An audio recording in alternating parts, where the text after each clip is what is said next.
चलो वापस आगे आ जाते हैं। Mole concept and vapour density के अब एग्जाम्पल स्टार्ट करते हैं। मोल कॉन्सेप्ट के कुछ MCQ सॉल्व किए हुए हमने आगे भी। तो यहाँ पर बहुत सारे MCQ है इलस्ट्रेशन और MCQ LN मॉड्यूल के अंदर से। तो MCQ सॉल्व कर रहे हैं।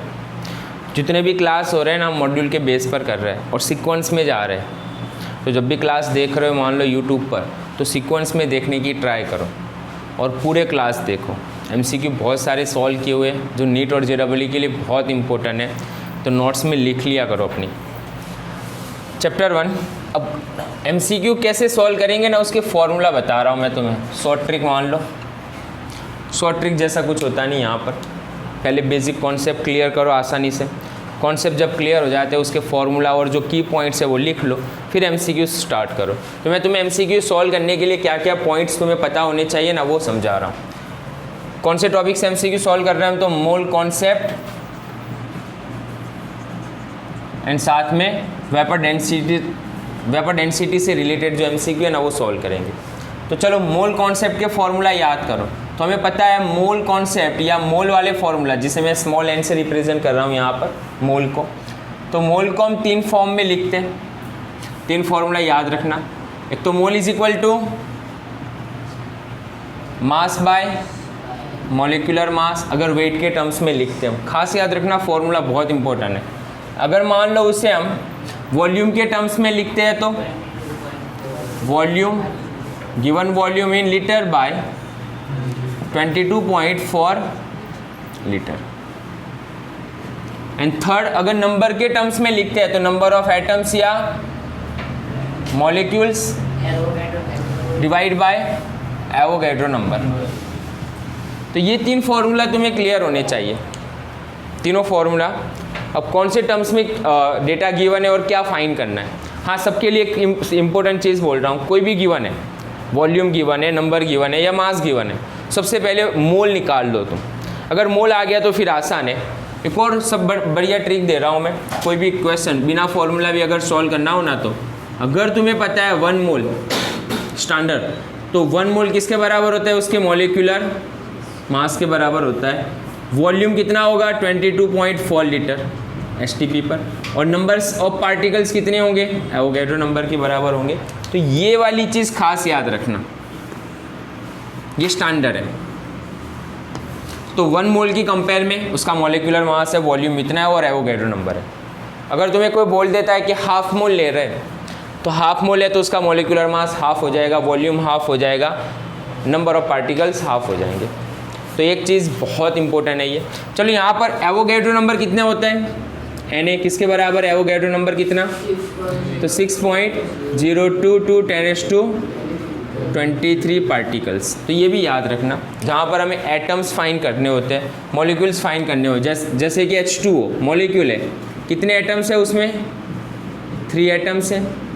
H2O एक मॉलिक्यूल है, लेकिन एटम्स कितने हैं? 3 एटम्स है। तो अगर तुम एटम्स पूछ रहे हैं तब भी कोई प्रॉब्लम नहीं, आसानी से निकाल सकते हो। हाँ, इलेक्ट्रॉन्स कितने होंगे वो भी निकाल सकते हो ना H2O के अंदर। अगर इलेक्ट्रॉन्स पूछ रहे हैं तुम्हें, समझना क्या बता रहा हूँ मैं तुम्हें। इसके इलेक्ट्रॉन्स अगर पूछ रहे हैं कि H2O में कितने इलेक्ट्रॉन्स होंगे, तो कितने हाइड्रोजन है? यहाँ पर 2 हाइड्रोजन है और 1 ऑक्सीजन है। हाइड्रोजन के पास कितने? एक हाइड्रोजन के पास 1 इलेक्ट्रॉन और ऑक्सीजन के पास कितने इलेक्ट्रॉन्स होते हैं? 8। तो टोटल कितने इलेक्ट्रॉन्स हुए यहाँ पर? 10 इलेक्ट्रॉन्स हुए। तो ये भी क्वेश्चन पूछ सकते हैं कि 1 ग्राम H2O के अंदर कितने इलेक्ट्रॉन्स होंगे, तो वो भी कैलकुलेट कर सकते हैं भैया। चलो नेक्स्ट उसके बाद, तो एक फर्स्ट ये फॉर्मूला याद रखो। सेकंड नंबर पर ये। थर्ड नंबर पर STP और NTP ज़्यादा आते हैं। तो STP क्या होता है वो समझ लो। तो STP मतलब standard temperature and pressure. Standard temperature, तो टेम्परेचर कितना लेंगे हम?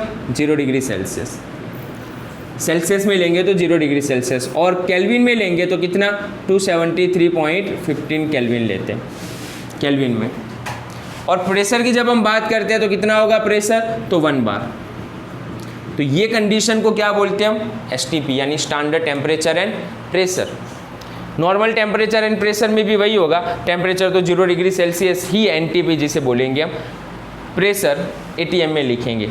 नॉर्मल मतलब रूम पर जो है वो 1 एटमॉस्फेरिक प्रेशर पर लेते हैं, वो क्या हुआ? NTP। तो NTP क्या होगा? वही चीज़, सिर्फ प्रेशर में क्या करेंगे हम? 1 ATM लिख लेंगे। तो ये भी वर्ड बार बार यूज़ होने वाले हैं। एक और पॉइंट समझना, वॉल्यूम के अलग अलग टर्म्स हैं कि अगर मान लो 1 cc दिया हुआ है तुम्हें, तो कितना हुआ ये सेंटीमीटर क्यूब में लिखो तो 1 सेंटीमीटर क्यूब, और ml के टर्म्स में लिखो तो कितना होगा ये 1 ml है। तो इसी तरह अगर मान लो तुम्हें ऐसा बोल दिया कि 1000 cc, तो कितना होगा 1000 सेंटीमीटर क्यूब, किसके बराबर है 1 लीटर के बराबर है या 1000 ml के बराबर है। तो अगर मान लो डेटा तुम्हें वॉल्यूम के डेटा सीसी या सेंटीमीटर क्यूब के फॉर्म में दिया हुआ है, तो ये वाली चीज़ क्लियर होनी चाहिए। तो ये भी याद रखना बहुत इंपॉर्टेंट है ये भी। नेक्स्ट उसके बाद वेपर डेंसिटी के कुछ फॉर्मूला देख लेते हैं हम। जो 2 फॉर्मूला देखे ना हमने वेपर डेंसिटी से रिलेटेड वो, तो वेपर डेंसिटी में कौन से फॉर्मूला याद रखेंगे हम? तो वेपर डेंसिटी ऑफ गैस ए जो गिवन है वो, एंड डेंसिटी ऑफ गैस कौन सा H2 गैस की रिस्पेक्ट में हम मेजर करते हैं। तो वेपर डेंसिटी किसके रिस्पेक्ट में मेजर करेंगे हम? डाइहाइड्रोजन गैस के रिस्पेक्ट में मेजर करते हैं। Second number, vapour density and molar mass का रिलेशन वाला फॉर्मूला कौन सा है? Molar mass by 2। तो ये फॉर्मूला भी हम यूज़ करने वाले हैं। तो ये एग्जाम्पल के अंदर बहुत बार बार यूज़ करेंगे ये चीज़ें।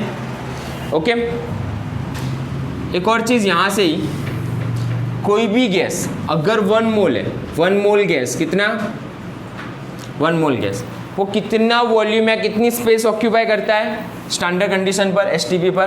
तो 1 मोल गैस कितनी जगह ऑक्यूपाई करेगा वो?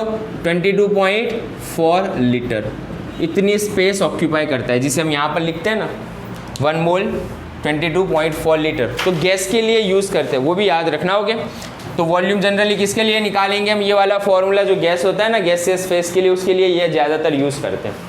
जिसका वेट गिवन है, सॉलिड है, उसके लिए तो ये फॉर्मूला और नंबर निकालने हैं तो ये फॉर्मूला। लेकिन गैस के लिए ज़्यादातर हम वॉल्यूम वाला फॉर्मूला यूज़ करते हैं कि इतना वॉल्यूम है तो कितने पार्टिकल्स हुए, तो ये वाली चीज़ ज़्यादातर यूज़ करते हैं। तो 1 मोल गैस कितना एसटीपी पर कितना वॉल्यूम ऑक्यूपाई करता है? 22.4 लीटर। तो ये बेसिक कुछ पॉइंट्स है तुम्हारे सामने, टोटल 5 पॉइंट्स, की पॉइंट्स समझना, जिससे रिलेटेड एमसीक्यू सॉल्व करेंगे। ये वाला सबसे मोस्ट इंपॉर्टेंट है, बार बार एग्जाम्पल आने वाले हैं इसके, तो और बहुत सारे एमसीक्यू है जो सॉल्व करेंगे। क्लियर है इतना? कोई भी डाउट हो मान लो तो कमेंट्स करके है ना पूछ सकते हो। अगर पॉसिबल हुआ तो मैं ट्राई करूँगा कि उसके ऊपर वीडियो बनाना हो तो अब वीडियो भी बना लें। सामने से अगर नहीं पूछ सकते तो वहाँ पर पूछ लेना कि सर ये टॉपिक्स या ये टर्म्स क्या होता है, तो आसानी से दूसरा नेक्स्ट पॉसिबल हुआ तो वीडियो के अंदर हम उसे कवर करेंगे। रेगुलर रीडिंग करते रहो, वीडियो हो सके तो अपने फ्रेंड्स को शेयर करो, और चैनल मान लो बढ़िया लग रही है और यूज़फुल है तुम्हारे लिए तो सब्सक्राइब भी कर लेना। बस।